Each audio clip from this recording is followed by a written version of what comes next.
নমস্কাৰ প্ৰাগৰ সমূহ দৰ্শকক মই সমীৰঞ্জনে স্বাগতম জনাইছো। HSLC আৰু HSৰ ফলাফল ইতিমধ্যে ঘোষণা হৈছে। এতিয়া ছাত্ৰ-ছাত্ৰী আৰু অভিভাৱকৰ মাজত এটা প্ৰশ্ন যে মেট্ৰিক পাছ কৰাৰ পাছত কোনটো ষ্ট্ৰীমত যাম আৰু HS পাছ কৰাৰ পাছত জীৱিকাৰ এক সন্ধানৰ পথ কেনেকৈ বাছি উলিয়াম। It's a $1 million question. গতিকে প্ৰশ্নটো হৈছে হোৱাট নেক্সট, কি কৰিব। HS পাছ কৰাৰ পাছত কোনটো ষ্ট্ৰীমত যাব বা মেট্ৰিক পাছ কৰাৰ পাছত তেওঁ কোনটো বিভাগত এডমিশ্যন ল'ব। এনেকুৱা এটা টপিক লৈ আজি আমি ষ্টুডিঅ'ত উপস্থিত হৈছোহি। আপোনালোকক স্বাগতম জনাইছোঁ ESTM জ্ঞান প্ৰবাহ অনুষ্ঠানলৈ। তিনিজন কেৰিয়াৰ কনচালটেণ্টক আমি আমন্ত্ৰণ কৰি আনিছোঁ এই সংক্ৰান্তত কথা পাতিবলৈ। মই সকলোকে চিনাকি কৰিব বিচাৰিছিলোঁ। দীপাংকৰ ভট্টাচাৰ্য স্বাগতম জনাইছোঁ, তেখেত deputy director training and placement USTM। তেখেতৰ কাষত আছে mister Karjan Basumatary, HOD computer science and engineering ৰিষ্ট। আৰু তেখেতৰ কাষত আছে mister Dinesh Lahoti, VP of academy and innovation vision 50 academy. Welcome to Prag news. মোৰ প্ৰথম প্ৰশ্ন যে হোৱাট নেক্সট। মই যদি মিষ্টাৰ দিনেশ লাহোটি আপোনাক সুধিব বিচাৰিম, যিহেতু HS ৰিজাল্টটো আউট হৈছে, গতিকে এতিয়া অভিভাৱক আৰু ছাত্ৰ ছাত্ৰীৰ মাজত এটাই প্ৰশ্ন যে আমি কি কৰিম, কেনেকৈ এটা সঠিক জীৱিকাৰ পথ আমি সন্ধান কৰিম। এই সংক্ৰান্তত এনেকুৱা ছাত্ৰ ছাত্ৰীসকলক বা অভিভাৱকক যিবিলাক কনফিউজ হৈ আছে তেখেতসকলক আপুনি কি এডভাইচ দিব। ओके देखिए, अभी जो क्लास 10th का पहले यूजुअली हमारा सोसाइटी में जो चल रहा है ट्रेंड, यूजुअली जो ट्रेडिशनल तरीका है स्ट्रीम सेलेक्ट करने का, वो ये है कि हम देखते हैं कि हमारे स्टूडेंट्स जो हमारे फ्रेंड्स हैं उन्होंने क्या करियर लिया है, या हम ये देखते हैं कि हमारे क्लास 10th में मार्क्स के हिसाब से हम एक स्ट्रीम सेलेक्ट करेंगे, चाहे वो कॉमर्स हो, चाहे ह्यूमैनिटीज़ हो, चाहे साइंस हो। ये जो जितने भी तरीके हैं हमारे करियर स्ट्रीम को सिलेक्ट करने के लिए, मुझे लगता है ये थोड़ा सा आउटडेटेड हो गया है। मेरा सजेशन ये रहेगा कि आप पहले क्या करिए, आप पहले ये देखिए कि आपको क्या करियर आगे जाके परस्यू करना है। यूजुअली बच्चे क्या करते हैं कि साइंस ले लेते हैं और साइंस लेने के बाद बोलते हैं कि सर साइंस में क्या ऑप्शंस है, या कॉमर्स ले लिए, कॉमर्स के बाद क्या ऑप्शंस है। वो आई थिंक सही तरीका नहीं है। सही तरीका ये हो सकता है कि आप ये देखिए कि आपको क्या बनना है और आप उसको रिवर्स कैलकुलेट करिए, बैक कैलकुलेट करिए कि मुझे जो ये बनना है उसके लिए मुझे कौन सा स्ट्रीम हेल्प करेगा उसको परस्यू करने के लिए। सिर्फ स्ट्रीम नहीं, स्ट्रीम के साथ एक बहुत ही इंपॉर्टेंट पॉइंट है कि कौन से सब्जेक्ट्स मुझे लेने हैं। मैं कुछ एग्जाम्पल देना चाहता हूँ। फॉर एग्जाम्पल, मुझे डिज़ाइनर बनना है,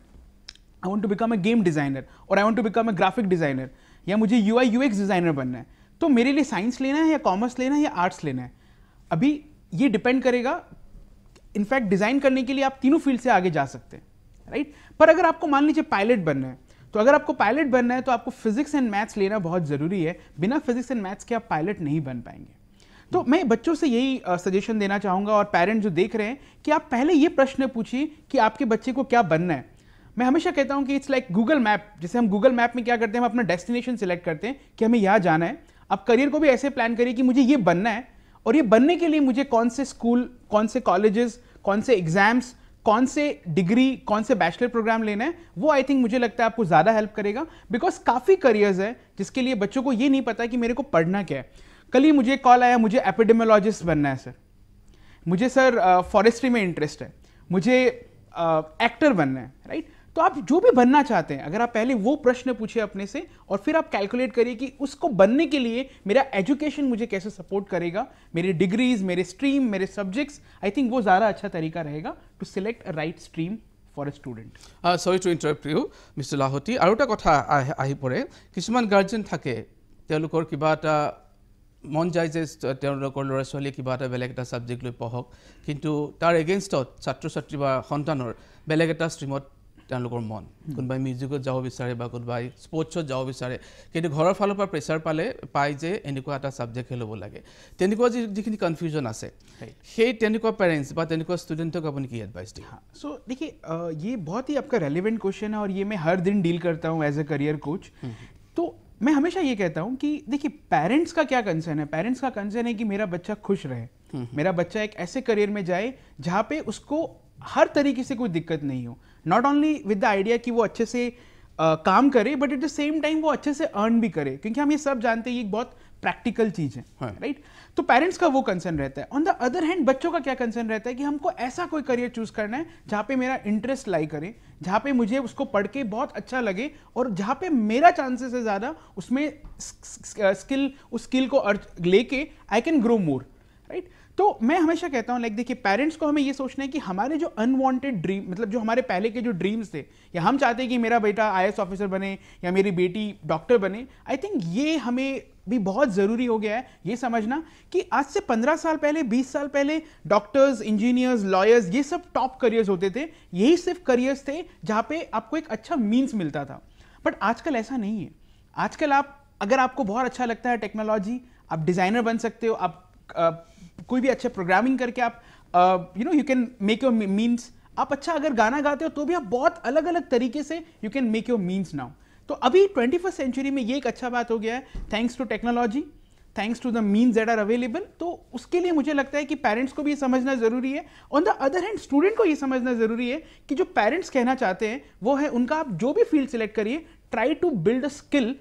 for which you will be able to pay your bills. Ultimately वो बहुत इंपॉर्टेंट है, राइट? तो मैं हमेशा कहता हूं कि अगर कोई पेरेंट है तो उनको हमेशा ये देखना चाहिए कि अगर आपको एक बच्चा आके बोल रहा है कि चलिए ठीक है मुझे एनिमेटर बनना है, आप उसको मना मत करिए, आप उससे क्रॉस क्वेश्चन करिए कि आपको एनिमेटर क्यों बनना है, एनिमेटर कैसे बनना है, क्या वो बच्चे ने इतना एम्पल अमाउंट ऑफ रिसर्च किया है, क्या उसको पता है कि कहाँ से आपको कॉलेज, कौन से कॉलेज में जाना है, क्या स्कोप है। बिकॉज मैं हमेशा कहता हूँ कि अगर बच्चा मुझे बता सकता है कि ये क्यों बनना है और अगर वो आपको अच्छे से बता रहा है,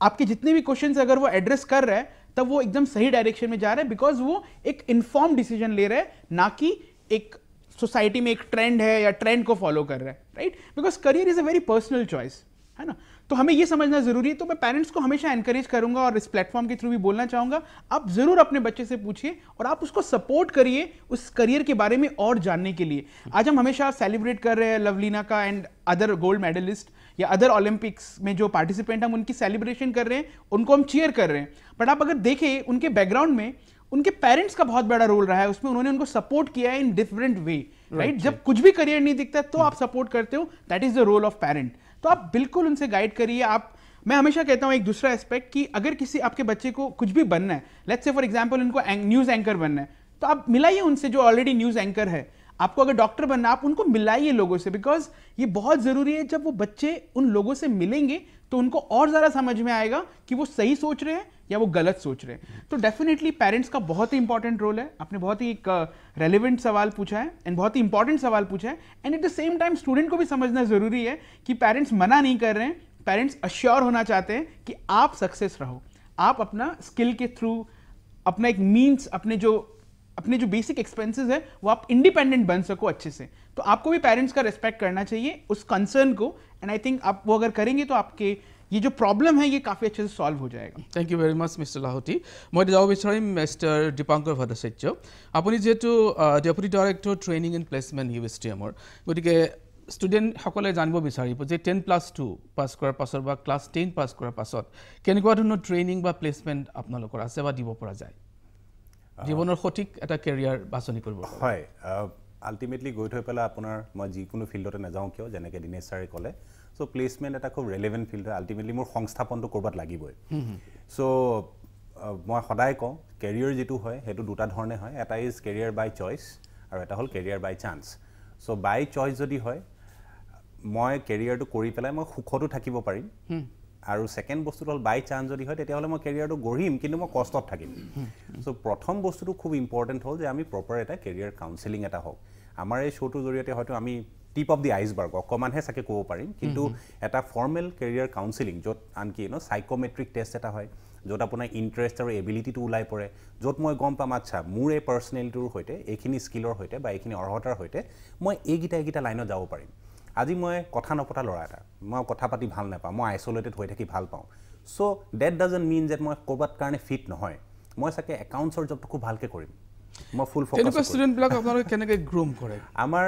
ফিনিচিং স্কুল এটা ছেকশ্যন এখন আছে। আমাৰ এইটোৱে চাওঁ, আমাৰ একাডেমিক কোৱালিফিকেশ্যনৰ লগত আমাৰ যাতে ছফ্ট এৰিয়াটো বা এমপ্লয়েবিলিটি স্কিলছ বা জব ৰেডি স্কিলছত আমি গুৰুত্ব দিওঁ।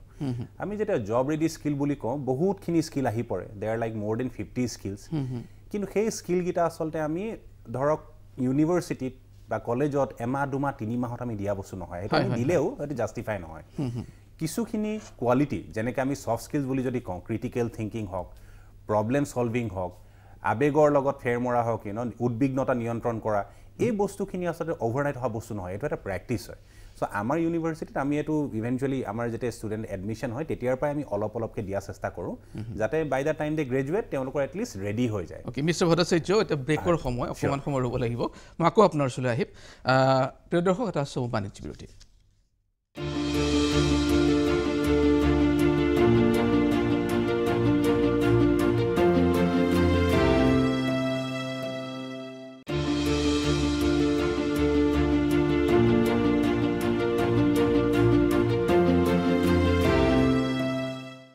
কানবিৰ দিৱসে পুনৰ স্বাগতম জনাইছো আপোনালোকে চাই আছে USTM গ্ৰান্ড প্ৰবাহ আজি আমাৰ বিষয় হৈছে হোৱাট নেক্সট আফটাৰ 10 and 12 মই পুনৰ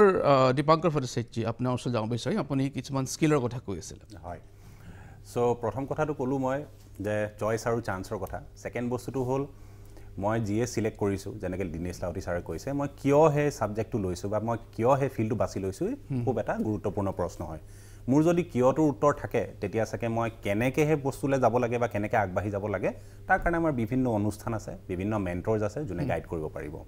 কিন্তু মই যেতিয়া স্কিল বুলি কওঁ আজি যদি মই আজি কেৰিয়াৰ এটা কথা ভাবিছো আৰু মই যদি ভাবিছো কৰবাত মোক সংস্থাপনটো পাব লাগে তেতিয়া হলে মোৰ অকল একাডেমিক কোৱালিফিকেশন খিনি হলে আজি ডেটত নহব তাৰ লগত মোৰ কিছু আৰু স্কিল লাগিব এডিশনাল স্কিল কেনেকুৱা স্কিল এতিয়া মই যদি আপোনাক প্ৰেক্টিকেল উদাহৰণ স্বৰূপে যদি কওঁ আমাৰ যেটো ট্ৰেইনিং এণ্ড প্লেসমেন্ট সেলে দেখি আছে লাষ্ট 1.5 বছৰৰ ট্ৰেন্ড প্ৰত্যেকটো চাকৰিত আমি কেইটামান বস্তু দেখুৱে সো লেটস সে আজি বিটেক মেকানিক্যাল লৰাজন ঠিক আছে তেখেতে বেসিক কোৱালিফিকেশন খিনি আছে কিন্তু তাৰ লগত দুটামান বাক্য আহে যে the candidate should possess good communication skills should have analytical skills should have problem solving ability should be adaptable flexible এবিলাক আহে সো এই ধৰণৰ বস্তুখিনি আমি পটককে বা ওভাৰনাইট আমি এখিনি ডেভেলপ কৰিব নোৱাৰো so it is A process আজি যদি মই একাডেমিক্যালি ব্ৰিলিয়েন্ট হয় কিন্তু কাইলে যদি মোৰ এই বস্তুখিনি নাথাকে এই কোৱালিটিখিনি মোৰ নাথাকে তেতিয়াহলে মোৰ জব সাস্টেইনেন্স নাথাকে কি হয় মই চাকৰিটোত খুমাম কৰিম কিন্তু মই কৰিব নোৱাৰিম কেলে মোৰ হে এডাপ্টেবিলিটি ফ্লেক্সিবিলিটি স্ট্ৰেছ মেনেজমেন্ট এবিলাক নাই আৰু দেখা যায় তাৰ ফলত 3-4 মাহ সমা কৰি পেলাই লৰাটো এৰি দিয়ে বা ছোৱালীজনী এৰি দিয়ে এটা এটা ডাঙৰ সমস্যা সেকেন্ড বস্তুটো হ'ল আমাৰ কিছু স্কিল যেটো খুব কমন হয় আৰু যেটো মাৰ্কেটত খুব ডিমান্ড সৰু সৰু বাট ভেৰি পাৱাৰফুল স্কিল এটা হ'ল আপোনাৰ কমিউনিকেশ্যন স্কিলছ মানে ফলপ্ৰসূ যোগাযোগ আজি মই যেতিয়া ফলপ্ৰসূ যোগাযোগ বুলি কওঁ মই অকল অসমীয়াতে যোগাযোগ কৰাটো কথা বুজোৱা নাই মই হিন্দীত কেনেকুৱা মোৰ যোগাযোগ মোৰ ইংৰাজীত কেনেকুৱা মই এটো কোৱা নাই সবে ইংলিশম্যান বা ওমেন হৈ যাব লাগে but that is the demand of the market আজিৰ ডেটত মোৰ ইন্টাৰভিউ যেটো প্ৰশ্ন হ'ব বেংগলোৰৰ কোম্পানী এটা যদি ইন্টাৰভিউ লৈ আছে মোৰ লগত অসমীয়াত বা হিন্দীত কথা নাপাতে মোৰ লগত ডেফিনেটলি ইংলিশত কথা পাতিব সো দুটা স্কিল যেনেকৈ এটা হ'ল কমিউনিকেশ্যন স্কিল আৰু সেকেন্ড বস্তুটো হ'ল আইটি স্কিলছ ঠিক আছে যে মই কম্পিউটাৰটো কেনেকে ব্যৱহাৰ কৰিব লাগে তাৰ এপ্লিকেশন কেটেমান সব নহলো বেৰ মিনিমাম 20% মই জানিবই লাগিব মই জানুনে মেইল এখন কেনেকে পঠিয়াব লাগে মই জানুনে এমএস ওৱৰ্ডটো কেনেকে ইউজ কৰিব লাগে মই প্ৰেজেন্টেশনটো বনাব পাৰোনে মই এক্সেলটো ইউজ কৰিব পাৰোনে এনেকুৱা ধৰণৰ বস্তু আমাৰ খুব প্ৰয়োজনীয় আৰু এই বস্তুখিনি আসলতে মই ভাবো ইট ইজ এ প্ৰেক্টিস আজি লাগিলে 10% নহক 12% নহক মই ইমেইল এখন কেনেকে লিখিব লাগে বা মই এক্সেল বা এমএস অফিসটো কেনেকে ইউজ কৰিম মই আজি স্কাইপত ইন্টাৰভিউ এটাত কেনেকে বহিম জুম কল এটা মই কেনেকে লম এই বস্তুখিনি এটা গ্ৰেজুৱেল প্ৰসেস সো এই বস্তুখিনিৰ লগতো যেতিয়া মই সমানে জুৰি থাকিম ওয়ান্স মই গম পালো যে মোক এটো কৰিম আৰু এটো কাৰণে কৰিম তাৰ লগত মই এই বস্তুখিনি যদি ডেভেলপ কৰোঁ তেতিয়া মোৰ ক্যাৰিয়াৰ গ্ৰোথৰ ফালে মোৰ আসলে যেটো জাৰ্নি হয় খুব সহজ হৈ যায় বা স্মুথ হৈ যায় বুলি মই ভাবো এটা কথাটো হৈছে কি কেনেকুৱা ধৰণৰ প্লেসমেন্ট কেনেকুৱা ধৰণৰ তাৰ পাছত আমাৰ এতিয়া প্লেসমেন্ট বুলি যদি কওঁ যদি আপুনি ট্ৰেন্ডৰ কথা হলে এতিয়া ফাৰ্মাসিউটিক্যাল ইন্ডাষ্ট্ৰি হওক আপোনাৰ আইটি সেক্টৰে হওক বুম হৈ আছে সাৰ্ভিস সেক্টৰে হওক এমাজন ফ্লিপকাৰ্ট চলি আছে আৰু কিছুমান আপোনাৰ মাল্টিপল ৰোল আহিছে আমি যদি কওঁ ধৰক মিউজিকৰ ক্ষেত্ৰত আমি যেনেকৈ ফিউজনৰ কথা কওঁ ঠিক আছে তেনেকৈ এটা চাকৰি ক্ষেত্ৰতো ফিউজন হৈছে সো আজি ফাৰ্মাসিউটিক্যাল সায়েন্সেছ কৰা ল'ৰা এটা যদি মেনেজমেন্টটো কৰে তাৰ ডুৱেল ৰোল হ'ব সো মই আজি ফাৰ্মাসিউটিক্যাল কোম্পানী এটা যদি কৰোঁ মই মেনেজমেন্ট এবিলিটিখিনি যদি থাকে মই ফাৰ্মখনো মই চাব পাৰিম কোম্পানী বিলাকে এটা কি কৈছে কষ্ট কাটিঙৰ কথাও আছে সো তেওঁলোকে এজন মানুহ চাব যাৰ হয়তো 2-3টা স্কিল আছে সো দ্যাট সেই মানুহজন মই ইউজ কৰি পেলাই মই ম্যাক্সিমাম প্ৰডাক্টিভিটি আনিব পাৰোঁ সেকেন্ড কথাটো হ'ল এটা বহুতখিনি অপৰচুনিটি ৱৰ্ক ফ্ৰম হোম হৈ গ'ল আমি দেখিছো যিমানখিনি চাকৰি এতিয়া আহিছে বা ৰিকুৱাৰমেন্ট আহিছে যেহেতু আমাৰ গোটেই ভাৰ্চুৱেল প্ৰসেস এটা হৈ গ'ল আমি দেখিছো আউট অফ 100%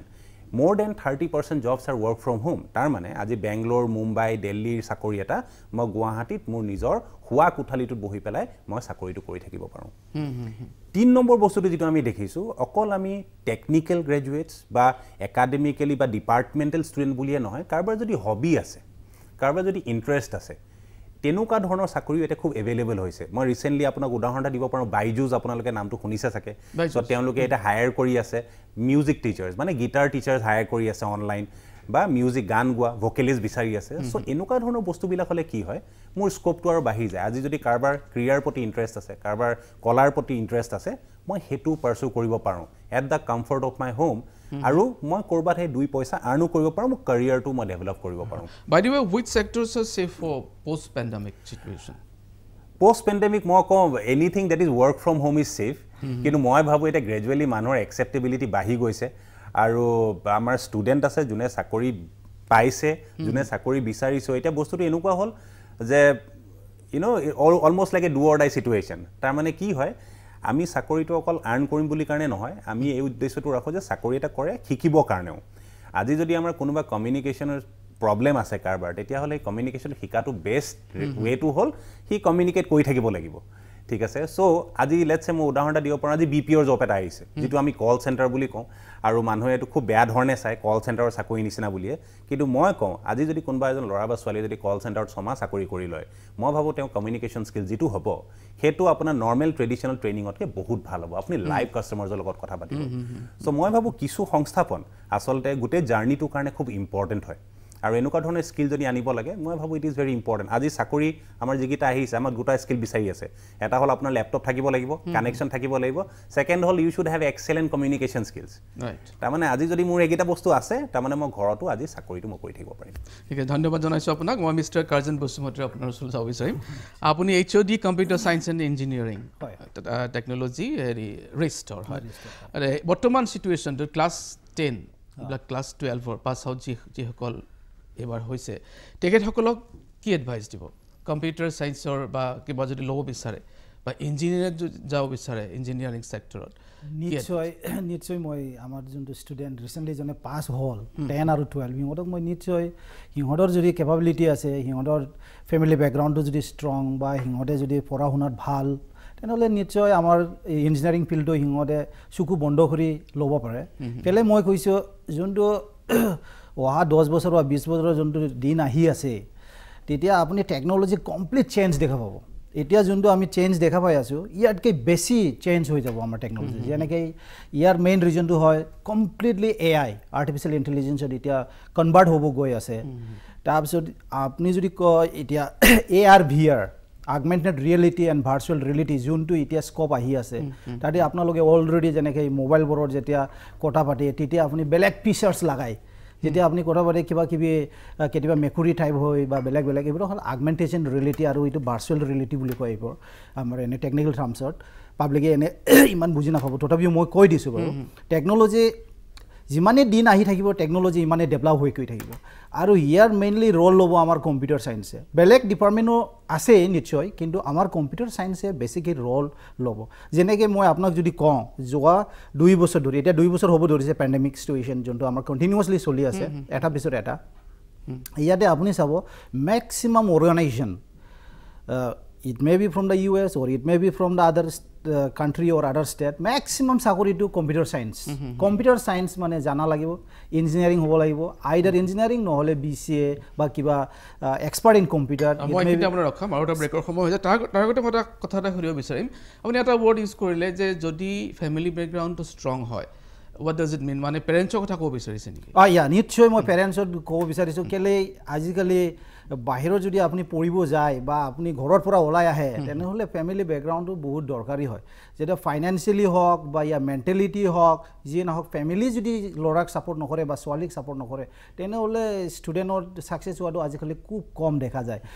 যদি বাই চান্স লৰাটো আপুনি ধৰক গুৱাহাটীত পঠাইছে বা বেংগলৰত পঠাইছে অসমত কোনবা কোণাত পৰা যদি আপুনি ভাবিছে আগৰ দিনত নিচিনাকৈ লৰাটো পঢ়িব গ'ল ইয়াক খবৰ খবৰ নললে হি ভাল পঢ়া শুনা কৰি আহিব নহয় আজিকালি এনেকুৱা নহয় লৰাটো আপুনি ট্ৰেক কৰি থাকিব লাগিব হিহঁতৰ প্ৰিন্সিপালৰ লগত আপুনি যোগাযোগ কৰিব লাগিব পঢ়া শুনা কেনেকৈ হৈ আছে হসাকে হি ভালকৈ পঢ়ি আছে না নাই সেইবোৰটো পেৰেন্টছে দায়িত্ব ল'ব লাগিব পেৰেন্টছৰ ৰোলটো এটা ইম্পৰ্টেন্ট নিশ্চয় এইটো পেৰেন্টছে আৰু ঠিক আছে মিস্টাৰ বসুমতি পুনৰ আহিম আপোনাৰ ওচৰলৈ এটা সময় বাণিজ্য বিৰতি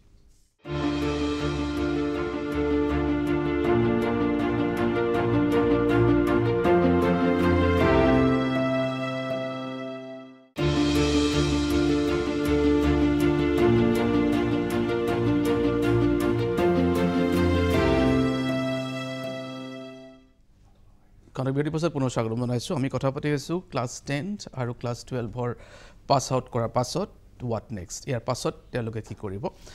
মই পুনৰ মিষ্টাৰ বসুমতাৰী আপোনাৰ ওচৰত যাব বিচাৰিম। আপুনি মাজতে মই ৰখাইছিলোঁ, আপুনি কৈ আছিলে কম্পিউটাৰত ষ্টুডেণ্টৰ ফিউচাৰ কথা। কম্পিউটাৰৰ ষ্টুডেণ্টৰ ফিউচাৰটো মই কৈ আছিলোঁ, যদি ষ্টুডেণ্টে ভাবিছে কম্পিউটাৰ পঢ়িব ইচ্ছা নাই তেনেহ'লে সি বেলেগ ষ্ট্ৰীমতো যাব পাৰে। ইয়াত কোনো মানে বাধ্যতামূলক নহয় যে কম্পিউটাৰ চায়েন্স ল'ব লাগিব। যেনেকৈ মেকানিকেল ল'ব পাৰিব, আপুনি অট'মোবাইল ইঞ্জিনিয়াৰ ল'ব পাৰে, EC ল'ব পাৰিব, ইলেক্ট্ৰিকেল ল'ব পাৰিব, বহুত বিভিন্ন ফিল্ড আছে ইঞ্জিনিয়াৰিঙৰ ফিল্ডত। যদি আপুনি পিছত গৈ ইঞ্জিনিয়াৰিংটো যেনিবা ইলেক্ট্ৰিকেলতে আপুনি লৈছিলে, কিন্তু আপুনি চাকৰি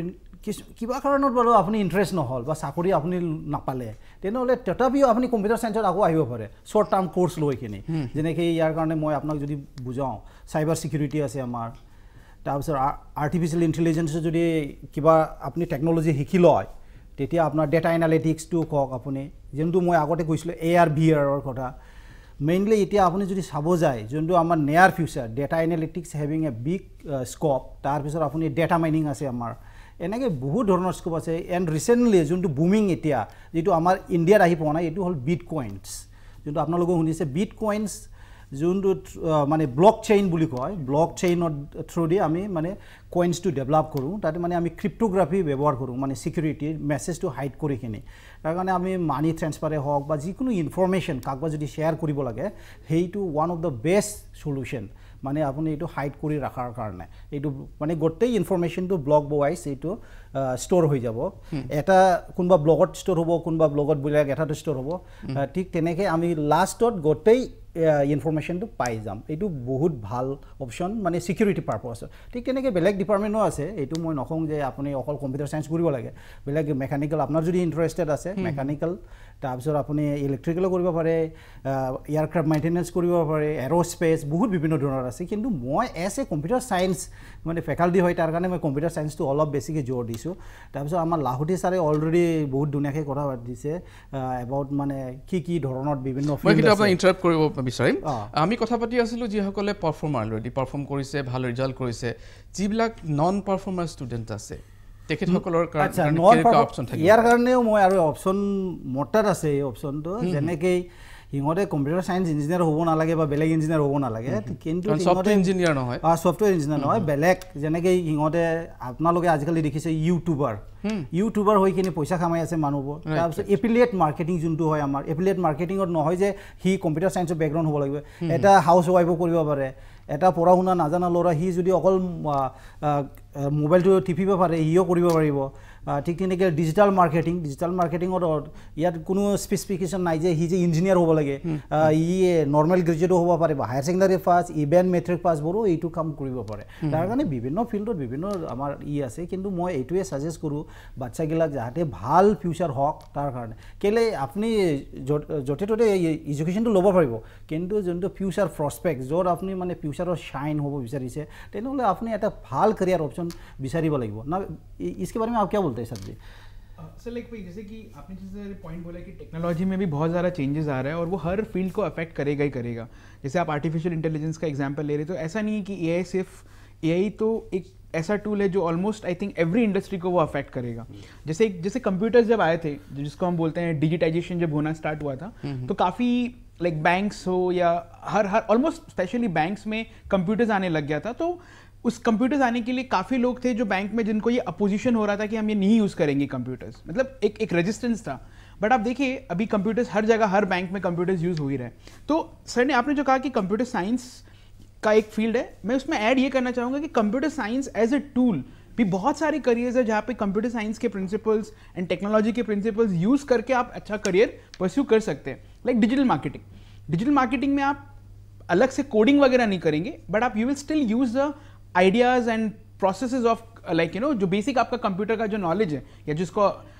सर बोल रहे थे IT नॉलेज, या जिसको हम डिजिटल लिटरेसी बोलते हैं, वो बहुत ही इंपॉर्टेंट है। And I think technology is one thing जो हम सब बच्चों के लिए, सब स्टूडेंट्स के लिए कहीं ना कहीं वो ऐड करेगा। फॉर एग्जाम्पल पहले सर्जरी होता था,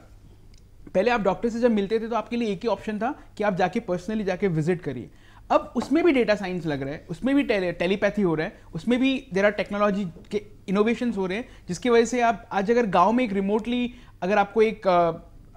क्लिनिक खोलना है, अब वहाँ खोल के आप कोई बहुत ही अमेजिंग डॉक्टर्स को आप कनेक्ट करा सकते हैं, राइट. तो what I am trying to say is कि बहुत ज़्यादा चेंजेस हो रहे हैं because of technology and technology के ইয়াৰ মই আৰু এটা এড কৰিব বিচাৰিছোঁ যেনেকৈ মই অলপ আগত কৈছিলোঁ এফিলিয়েট মাৰ্কেটিং মই অলপ বুজাব বিচাৰিছোঁ যেনেকৈ আপুনি ফেচবুকত ধৰক তাৰপিছত এমাজন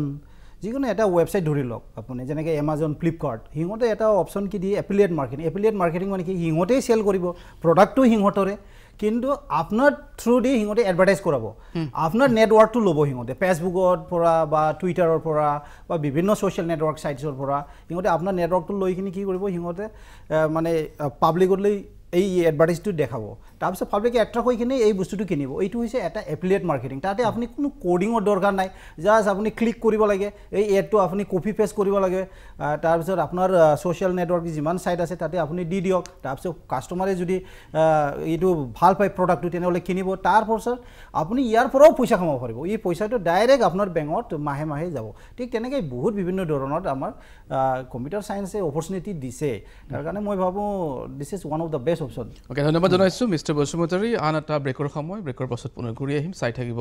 USTM জ্ঞান প্ৰবাহ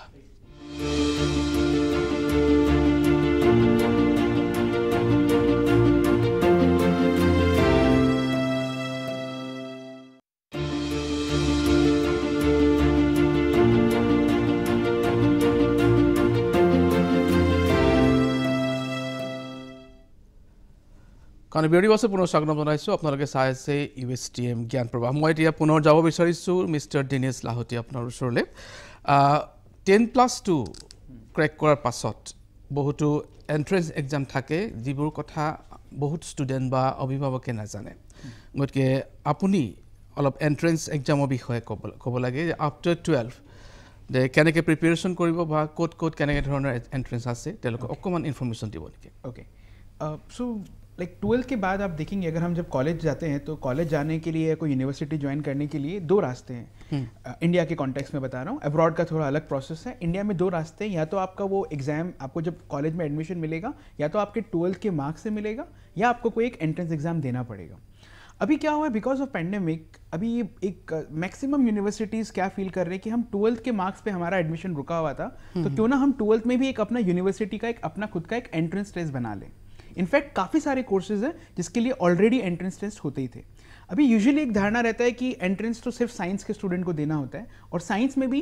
ऐसा धारणा है कि engineering and medical K he 2 exams हैं तो अभी इस प्लेटफॉर्म के थ्रू मैं आपको पहले साइंस के कुछ एंट्रेंस एग्जाम्स के बारे में बताना चाहता हूँ apart from engineering and medical क्योंकि विजन 50 एकेडमी में हम यही कर रहे हैं कि हम बच्चों को पूरा का पूरा क्योंकि ज़रूरी नहीं कि स्टूडेंट इंजीनियर या डॉक्टर ही से बनना चाहे हो सकता है कि वो रिसर्च करके साइंस को रिसर्च करके वो उसमें कंट्रीब्यूट करना चाहे बिकॉज साइंस के स्टूडेंट को हो सकता है कि सिर्फ इंजीनियरिंग एंड मेडिकल में इंटरेस्ट ना हो तो अभी मैं पहले साइंस के आपको बताता हूँ इंजीनियरिंग के लिए आपको पता ही है सब मैक्सिमम बच्चों को पता ही रहता है कि JEE mains and JEE advance होता है at the same time medical के लिए नीट होता है या काफ़ी लोगों को पता है बट आप देखिए अगर आपको इंजीनियरिंग या अगर आपने PCM कॉम्बिनेशन लिया है और अगर आपको ऐसा लगता है कि आप फिजिक्स एंड मैथ्स से क्या क्या करियर्स में जा सकते हैं तो एक बहुत ही अच्छा करियर ऑप्शन है वो है डिफेंस में जिसका हम बोलते हैं NDA right national defence academy उसके लिए अगर आपका साइंस का बैकग्राउंड है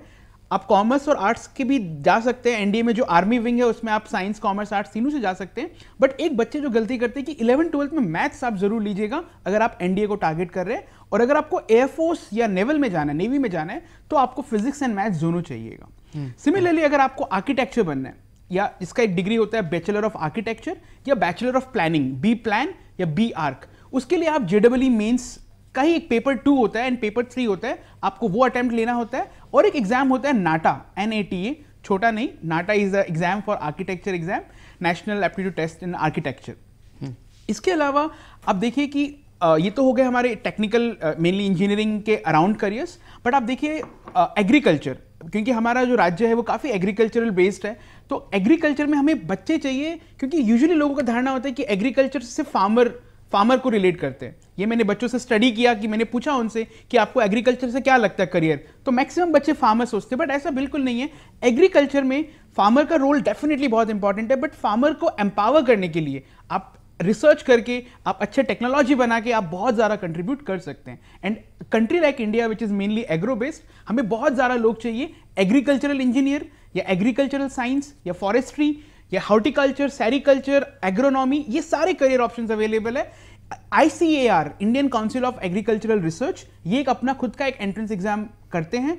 जिसमें फिजिक्स, केमिस्ट्री, बायोलॉजी आपका टेस्ट होता है। तो जो भी स्टूडेंट नीट के लिए प्रिपेयर करते हैं उनको एग्रीकल्चरल का भी एग्जाम देना चाहिए एज अ बैकअप प्लान। इसके अलावा बहुत सारे और एग्जाम्स हैं, लाइक फॉर एग्जाम्पल आपको डिजाइन अच्छा लगता है तो आप जान के खुशी होगा आपको कि आपको IIT में जाना है, तो सिर्फ ऐसा नहीं कि आप बीटेक के रूट से जा सकते हैं। There is also something called as bachelor of design and UCEED करके एग्जाम होता है और आप उसके थ्रू आप डिजाइन के एग्जाम्स की प्रिपरेशन कर सकते हैं। NID, national institute of design. Assam में बहुत एक अच्छा चीज़ ये हो गया है कि हम जो बोलते हैं ना कि बच्चों को घुमाना चाहिए हमें, मुझे लगता है कि हमारे असम में बहुत अच्छे अच्छे इंस्टीट्यूट खुल गए हैं ऑफ नेशनल रेप्यूट। लाइक अगर आपको IIT इंजीनियरिंग समझना है, आप क्यों ना IIT गुवाहाटी लेके जाइए अपने बच्चे को और उनको घुमाइए वो IIT गुवाहाटी, उनको बहुत समझ में आएगा। आपको डिज़ाइन समझना है, डिपार्टमेंट ऑफ डिज़ाइन है। NID, national institute of design का एक कैंपस अभी जोरहाट में खुल गया है। It's a very good news for all the students from Assam, क्योंकि एक इतना रेप्यूटेड इंस्टीट्यूट का एक ब्रांच हमारे असम में है, one of the many branch Assam में भी अवेलेबल है। अगर आपको सोशल साइंस में जाना है, NID जोरहाट में। अच्छा, NID is in Jorhat, national institute of design. वो BDES करके प्रोग्राम ऑफर करते हैं, BDES। एंड अगर जैसे मान लीजिए आपको लॉ करना है तो लॉ में बहुत सारे कॉलेजेस है, but we also have national law universities, उनके भी कैंपसेस हमारे इंडिया में असम गुवाहाटी में अवेलेबल है। NLUJ, वहाँ पे आप उसको भी विजिट कर सकते हैं अगर आपको लॉ में एस्पिरेंट है। बेसिकली मैं ये कहना चाह रहा था कि क्लास 12 के बाद आप कॉमर्स में जाना है या ह्यूमैनिटीज में जाना है या साइंस में जाना है, आपके इंटरेस्ट के अराउंड डेफिनेटली कोई ना कोई एंट्रेंस एग्जाम होगा ही होगा। एতিয়াতো আপুনি ক'লে যিখিনি সায়েন্স ষ্ট্ৰীমৰ কথা কৈ আছে, আৰ্টছ ষ্টুডেণ্টবিলাক নহ'লে বা কমাৰ্চৰ ষ্টুডেণ্ট তেওঁলোকৰ বাবে কেনেকুৱা ধৰণৰ এন্ট্ৰেন্স থাকিব পাৰে? तो कॉमर्स एंड आर्ट्स में सर यूजुअली क्या होता है कि मैनेजमेंट एक बहुत ही इंटरेस्टिंग एरिया है। अब BBA तो होता ही है, उसके अलावा BMS, bachelor of management studies, या BBS, bachelor of business studies, आप वो भी परस्यू कर सकते हैं। उसके भी एंट्रेंस एग्जाम्स होते हैं अपने अलग अलग। इनफैक्ट 12th के बाद आप IIMs में भी ज्वाइन कर सकते हैं। अभी IIMs जो यूजुअली कॉलेज के बाद, अंडर ग्रेजुएशन के बाद होता है, उन्होंने अभी 5 साल का integrated programme in management launch किया है, जिसको IP MAT बोलते हैं इसका एग्जाम को। IIM Indore, IIM Ranchi, IIM Bodhgaya, IIM Jammu, ऐसे IIMs इनको कंडक्ट कराते हैं। आप 12th के बाद अगर आपको मैनेजमेंट फील्ड में इंटरेस्ट है तो आप उनके लिए ये एग्जाम्स दे सकते हैं। इसके अलावा sir hotel management is also another booming area, specially हमारे कॉन्टेक्स्ट में आप होटल मैनेजमेंट के भी एग्जाम दे सकते हैं। Indian institute of hotel management अपने खुद के होटल मैनेजमेंट के कोर्सेज कराते हैं। Thank you very much mister Lahoti. एटिया आन এটা ব্ৰেক, কান হেল্প ইট। হয় প্ৰিয় দৰ্শক, আন এটা বাণিজ্যিক বিৰতি।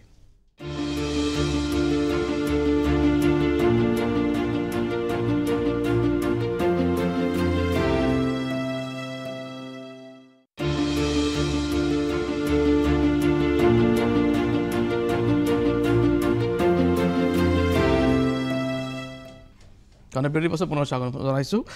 আমি ব্ৰেকলৈ যোৱাৰ আগতে মিষ্টাৰ দিনেশ লাহোটি আপোনাৰ লগত কথা পাতি আছিলোঁ ৰিগাৰ্ডিং এণ্ট্ৰেন্স। এতিয়া কথাটো হৈছে কি, কেনেকুৱা ধৰণৰ স্কিলৰ প্ৰয়োজন হয় এজন ষ্টুডেণ্টৰ এই এক্সামবিলাকত এপিয়াৰ হ'বৰ কাৰণে? Okay, very good question sir. ये जितने भी मैंने एंट्रेंस एग्जाम्स बताए उसमें यूजुअली क्या होता है, आपका एक बच्चे को हमेशा ये हैबिट रखना चाहिए कि आप जो भी एग्जाम को देना चाहते हैं आप काइंडली उसका पैटर्न देखिए कि क्या क्या सिलेबस है उसका। बट ब्रॉडली स्पीकिंग आप देखेंगे ये जो भी एग्जाम्स है, मेजर एग्जाम्स में बच्चों का एप्टीट्यूड स्किल टेस्ट होता है। Aptitude is like logical reasoning skills, data interpretation, quantitative aptitude, basically जो बेसिक मैथ्स होता है हाई स्कूल का, language skills, reading comprehension, language skills आपका देखा जाता है, और आपका जनरल अवेयरनेस। ये 5 चीज़ें हैं जो आप देखेंगे मैक्सिमम एग्जाम में टेस्ट होता है। इसलिए जो भी 11th-12th में स्टूडेंट्स हैं, मैं उनको हमेशा एनकरेज करता हूँ कि please give some practice to this. In fact अच्छा बात ये है कि ये सेम स्किल्स आपको काफ़ी सारा गवर्नमेंट एग्जाम्स में भी टेस्ट होता है, इंक्लूडिंग एग्जाम्स लाइक UPSC का जो प्रीलिम्स होता है उसमें यही लॉजिकल रीजनिंग, बेसिक एप्टीट्यूड, ये एक पार्ट होता ही है उसका। तो अगर आप ये स्किल क्लास 11 और 12th में डेवलप करते हैं, 2 चीज़ें होता है, ये एप्टीट्यूड आपका एक थिंकिंग स्किल्स, थिंकिंग एबिलिटी में आपको हेल्प करता है, एंड आपको जो बेसिक लाइक जो सर बोल रहे थे एक फिनिशिंग का जरूरत होता है। 11th-12th में आपने इतना 13-14 ईयर्स का आपने स्कूलिंग किया है, तो ये एग्जाम्स आपको अगर आप एक एग्जाम के थ्रू देते हैं तो आपका एक फिनिशिंग आ जाता है। आपके चाहे कम्युनिकेशन हो, चाहे लैंग्वेज हो, चाहे आपका बेसिक सोचने का एबिलिटी हो, हैंडलिंग डेटा हो, ये सारा आपको बहुत हेल्प होता है। तो जो भी स्टूडेंट आप काइंडली ये 4-5 चीज़ों पे आप अपना स्किल पे फोकस करिए कि आप अभी ही डेवलप कर सके right after your class 11। Thank you very much. মই এতিয়া যাব বিচাৰিম মিষ্টাৰ দীপাংকৰ ভট্টাচাৰ্য। আমি বহুত কিছুমান এন্ট্ৰেন্স এক্সামৰ কথা পাতিলোঁ অলৰেডি। মিষ্টাৰ লাহোটিয়ে ক'লে, তেখেতেও মিষ্টাৰ বসুমতীয়েও ক'লে বহুতো অপশ্যনৰ কথা। এতিয়া মেইন কথাটো হৈছে কি, এনেকুৱা এক্সাম দিবৰ কাৰণে বা এনেকুৱা এটা কেৰিয়াৰ চুজ কৰিবৰ কাৰণে পেৰেণ্টছ আৰু ষ্টুডেণ্টৰ মাইণ্ডছেটটো কেনেকুৱা হ'ব লাগে বা এই মাইণ্ডছেটৰ ওপৰত আপোনালোকে কি কাম কৰি আছে? প্ৰথম কথা হ'ল গোটেই জাৰ্নিটো একচুৱেলি কোলাবৰেটিভ জাৰ্নি হয়। ইয়াত অকল ষ্টুডেণ্ট বা অকল পেৰেণ্টে এচিভ কৰিব নোৱাৰে, এইটো দুখন হাতৰ নিচিনা বস্তু, একেলগে আগবাঢ়ি যাব লাগিব। চ' ফাৰ্ষ্ট অফ অল পেৰেণ্টছৰ ছাপৰ্টটো খুব ডাঙৰ কথা, যেনেকৈ দিনেশে অলৰেডি কৰে, যে আজি যদি কোনোবাই কিবা কৰিব বিচাৰিছে সেই এপ্ৰপ্ৰিয়েট প্ৰশ্নকেইটা কৰাটো খুব দৰকাৰ, যে কেলৈ কৰিব বিচাৰিছা, ক'ত কৰিবা, কেনেকৈ কৰিবা, সেই ৰিচাৰ্চখিনি যদি মই কৰি থৈছোঁ তাৰমানে মই জানো ই জেনুইনলি এই বস্তুটোৰ প্ৰতি ইণ্টাৰেষ্ট আছে। ছেকেণ্ড বস্তুটো হ'ল মই যেতিয়া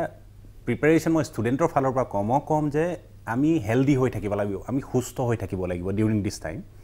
চ' মই যেতিয়া সুস্থ বুলি কওঁ তেতিয়া মই অকল এটা দিশত কোৱা নাই, মই হলিষ্টিক হেল্থৰ কথা কৈ আছোঁ, এটা সম্পূৰ্ণভাৱে মই কেনেকৈ সুস্থ হৈ থাকিম।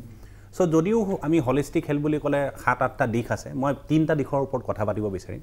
প্ৰথমটো হ'ল ফিজিকেল হেল্থ, ঠিক আছে, মই ফিজিকেলি ফিট হৈ থাকিব লাগিব, ঠিক আছে। মোৰ IQ লেভেল ভাল, খুব ভাল, কিন্তু আজি যদি মোৰ শৰীৰটোত সেই এফৰ্টখিনি দিবলৈ, সেই এনাৰ্জিখিনি নাথাকে, মই সিমান ঘণ্টা অধ্যয়ন কৰিবলৈ, তেতিয়াহ'লে it is a big challenge. So' মই তাৰ কাৰণে যিখিনি প্ৰেক্টিছ কৰিব লাগে, ব্যায়াম হওক, য়োগা হওক বা মোৰ ডায়েটে হওক, সেই বস্তুখিনি মই যতন লোৱাটো 1 নম্বৰ খুব ইম্পৰ্টেণ্ট। 2 নম্বৰটো হ'ল মেণ্টেল হেল্থ, মোৰ মানসিক স্বাস্থ্য। চ' আজি মোৰ মানসিক স্বাস্থ্যটো মই কি ধৰণে ডেভেলপ কৰিম সেইটো ডিপেণ্ড কৰিব যে মই কেনেকুৱা ধৰণৰ এনভাইৰনমেণ্ট এটাত আছোঁ আৰু কেনেকুৱা ধৰণৰ ইনপুটখিনি মই লৈ আছোঁ। চ' মোৰ আজি মানসিক স্বাস্থ্যটো যদি মই ভাল কৰিব লাগে তেতিয়াহ'লে ডেফিনেটলি মই কেইটামান বস্তু কৰিব লাগিব। এটা হ'ল নাম্বাৰ 1 প্ৰটেক্ট বুলি কওঁ মই, কাৰণ মই ভাবোঁ যে আমাৰ যেনেকৈ কম্পিউটাৰত ভাইৰাছ সোমায়, মানুহৰো ভাইৰাছ সোমায়, আৰু ভাইৰাছ বহুত আজিকালি মাৰ্কেটত। চ' আজি মই যদি XYZ কিবা এটা কৰিব বিচাৰিছোঁ, মই জানো 10টা মানুহৰ ভিতৰত 9জনে হয়তো এক্সপাৰ্ট কমেণ্ট এইটোৱে দিব যে কিয় সেই বস্তুটো কৰিব নালাগে, আৰু যোনে এক্সপাৰ্ট কমেণ্টটো দিয়ে আচলতে তেওঁলোকে সেই ফিল্ডটোৰ নহয়, জড়িতও নহয় তাৰ লগত। চ' মই সদায় কওঁ মোৰ যদি মানসিক স্বাস্থ্যটো ভাল কৰি ৰাখিব লাগে, মই সদায় নিজকে মই প্ৰটেক্ট কৰি ৰাখিব লাগিব from the societal viruses, number 1। Second বস্তুটো হ'ল মই নিজকে আপডেট কৰি ৰাখিব লাগিব। আজি মই যিকোনো এণ্ট্ৰেঞ্চৰ কথাই নকওঁ, যিকোনো ফিল্ডৰ কথাই নকওঁ, মই গম পাইছোঁ নে সেই পাৰ্টিকুলাৰ ফিল্ডটোত পৃথিৱীত কি হৈ আছে, কি মমেণ্টাম হৈ আছে, কি নতুন বস্তু ওলালে, আপডেটখিনি। আজি এনিথিং আপুনি মিডিয়াৰ কথাই কওক বা টেকন'লজিকেল এডভান্সমেণ্টৰ কথাই কওক, সেই মই যিটো লাইনত মোৰ ইঞ্জিনিয়াৰিঙত আজি ইণ্টাৰেষ্ট আছে, মই গম পাইছোঁ নে যে ইঞ্জিনিয়াৰিং ফিল্ডটোত আজি পৃথিৱীত কি হৈ আছে, সেইখিনি খুব দৰকাৰ। কি হ'ব, মই এটা পজিটিভ এছ'চিয়েশ্যন এটা ৰখা হয়। 3 নম্বৰ বস্তুটো হ'ল ছ'চিয়েল, ঠিক আছে, মানে মই সামাজিক স্বাস্থ্যৰ কথা কৈছোঁ। এতিয়া সামাজিক স্বাস্থ্য বুলি মই যেতিয়া কওঁ, মই এইটোৱে বুজাব বিচাৰিছোঁ, আজি হয়তো ডেফিনেটলি কোনোবা ল'ৰা ছোৱালী যদি অধ্যয়নত সোমায় বা সিমানখিনি সময় নাথাকিব সামাজিক হৈ থাকিবলৈ, কিন্তু এটা বস্তু মই কৰিব পাৰোঁ, মই যিটো ফিল্ডে চুজ কৰিছোঁ মই এটলিষ্ট সেই মানুহখিনিৰ লগত যাতে মই কানেক্টেড হৈ থাকোঁ। চ' আজি যদি মই এৰোপ্লেন চলাব লাগে, মই পাইলটৰ লগত কথা পাতি থাকিব লাগিব, মই পাইলটৰ লগত কানেক্ট হৈ থাকিব লাগিব। মই যদি ডক্টৰ হ'ব বিচাৰোঁ, ফাইন, মোৰ মেডিকেল এণ্ট্ৰেঞ্চ আছে, মোৰ এটা কোৰ্চ চিলেবাছ থাকিব, মই কমপ্লিট কৰিম, কিন্তু প্ৰথমে মোৰ এই ভিজনটো বিল্ড কৰিবলৈ মই একচুৱেলি ডক্টৰৰ লগত তেওঁৰ লাইফষ্টাইলটো গম পাব লাগিব, কথা পাতিব লাগিব, মই হস্পিটেল এখন গৈ পেলাই ফিলটো ল'ব লাগিব, এইখিনি বস্তু খুব দৰকাৰ। চ' মই কওঁ চুজ দ্য ৰাইট পাৰ্চন। চ' এই 3টা দিশত যদি আমি ক'ৰবাত যদি বেলেঞ্চটো মেইনটেইন কৰিব পাৰোঁ, তেতিয়াহ'লে ডেফিনেটলি মোৰ জাৰ্নিটো খুব স্মুথ হ'ব। কিন্তু এইটো সহজ নহয়, বহুত ক্ষেত্ৰত আমাৰ অসুবিধা হয় এইটো কৰা, আৰু বিশেষকৈ আমাৰ থলুৱা ল'ৰা ছোৱালী যিখিনি হয়তো তেনেকুৱা ধৰণৰ এক্সপ'জাৰ এটা নাপায়। আমিও ধৰক এটা টাইমত কেতিয়াও পোৱা নাছিলোঁ, আমাৰ কাৰণে সেই লিমিটেড ৰিচ'ৰ্চ আছিলে, কাউন্সিলিং কেতিয়াও শুনা নাছিলোঁ, ডক্টৰ ইঞ্জিনিয়াৰ মেডিকেলে গম পাইছিলোঁ, ঠিক আছে, আৰু আমাৰ কেৰিয়াৰ কাউন্সিলিংটো লগৰকেইটাৰ মাজতে হৈ যায়। তাহাঁতক সোধোঁ তুমি কি ডিপাৰ্টমেণ্ট, সি কয় এইটো ডিপাৰ্টমেণ্ট হয় নেকি, তেতিয়াহ'লে ময়ো এইটো ডিপাৰ্টমেণ্ট। চ' আমাৰ কেৰিয়াৰ কাউন্সিলিংটো আচলতে সেই 3-4জন মানুহৰ লগত সীমিত আছিলে, আজিৰ ডেটত সেইটো নহয়। আৰু মই ভাবোঁ এই 3টা দিশত যদি আমি যত্ন লওঁ, ডেফিনেটলি মোৰ জাৰ্নিটো ভাল হ'ব। It's a good advice mister Dipankar Bhattacharya. মই আন এটা ব্ৰেকত যাব লাগিব, আকৌ ঘূৰি আপোনালোকৰ ওচৰলৈ। হয় প্ৰিয় দৰ্শক, এটা চাব বাণিজ্যিক বিৰতি।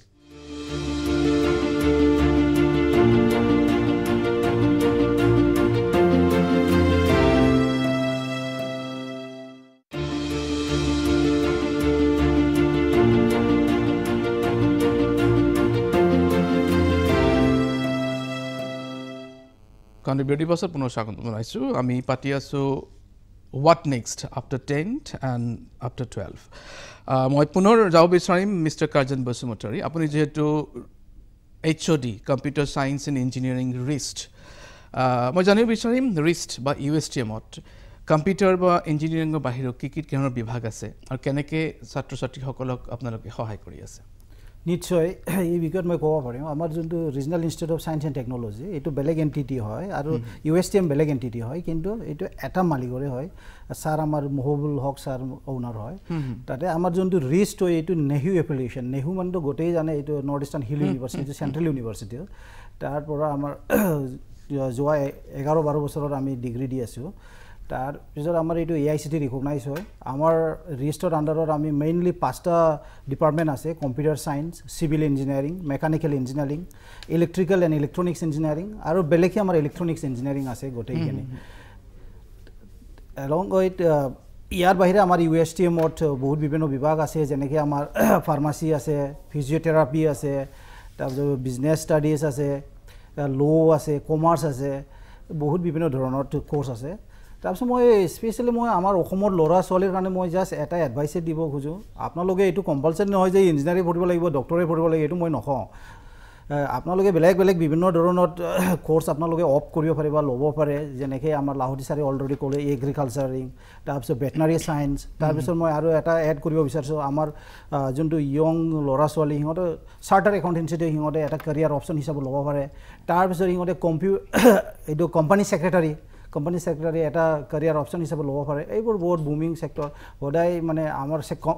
চাৰ্টাৰ একাউণ্টেঞ্চি আমাৰ অসমীয়া মানুহ বিচাৰি আমি কেতিয়াবা নাপাওঁ তাৰ কাৰণে মই এটা মানে জাষ্ট এটা ছাজেশ্যন আৰু ল'ৰা ছোৱালীজনী মানে ছায়েন্স বেকগ্ৰাউণ্ডত নহয় কমাৰ্চত হয় সিহঁতে এটলিষ্ট চাৰ্টাৰ একাউণ্টেঞ্চিৰ কাৰণে ট্ৰাই কৰক তাৰপিছত আমাৰ যোনটো ফিউচাৰৰ যোনটো প্ৰস্পেক্ট আমাৰ ইঞ্জিনিয়াৰিঙত এইটোতো চবেই জানে এই ফিউচাৰ আমাৰ ইঞ্জিনিয়াৰিঙৰ পৰাই আপুনি UPSC এক্সামবোৰ ক্লিয়াৰ কৰি আছে তাৰপিছত IAS হৈ আছে কেনেকৈ হ'ব পাৰে সিহঁতৰ এটা যোনটো আমি ধ্যান কৰোঁ 4 বছৰ যোনটো ধ্যান তাতে ধ্যানত আমি গোটেই মানে স্কিলটো আমাৰ এবজৰ্ব হৈ যায় আমাৰ ইঞ্জিনিয়াৰবিলাকক কেনেকৈ ক'ত কি কৰিব লাগিব কিমান কষ্ট কৰিব লাগিব 4 ইয়াৰ্ছ ইঞ্জিনিয়াৰিংটো মানে এইটো জক নহয় এইটো এটা ইয়াৰ কাৰণে বহুত ধ্যান লাগিব বহুত কষ্ট লাগিব সেই কষ্টটো মানে সি যদি কণ্টিনিউ কৰে তেনেহ'লে এভৰিথিং কেন বি এচিভ এটা ৱৰ্ডছ আছে এইটো আমি কৰিব পাৰোঁ থেংক ইউ ভেৰি মাছ মই মিষ্টাৰ দিনেশ লাহোটি আপোনাৰ ওচৰত যাব বিচাৰিম আপোনালোকে যিটো ইনিচিয়েটিভ লৈ আছে ভিজন 50 একাডেমি তাৰ বিষয়ে অলপ ক'ব নেকি আমাক सो विजन 50 एक्चुअली क्या है ये एक टिपिकल कोचिंग इंस्टीट्यूट नहीं है vision 50 is basically a mentoring programme mentoring और कोचिंग में डिफरेंट क्या है कि हम ये नहीं कर रहे हम मेंटरिंग प्रोग्राम विजन 50 के थ्रू हम क्या करते हैं कि कोई बच्चा हमारे पास आता है चाहे वो साइंस हो या कॉमर्स हो या आर्ट्स हो उसका हम इंटरेस्ट समझते हैं कि उसको किस फील्ड में आगे जाना है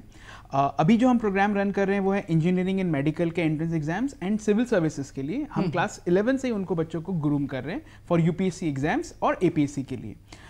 हमारे जो चेयरमैन सर है उनका यही विजन था कि हम जो भी ये प्रोग्राम्स रन करते हैं अभी गुवाहाटी के बच्चों के लिए बहुत सारे ऑप्शंस अवेलेबल है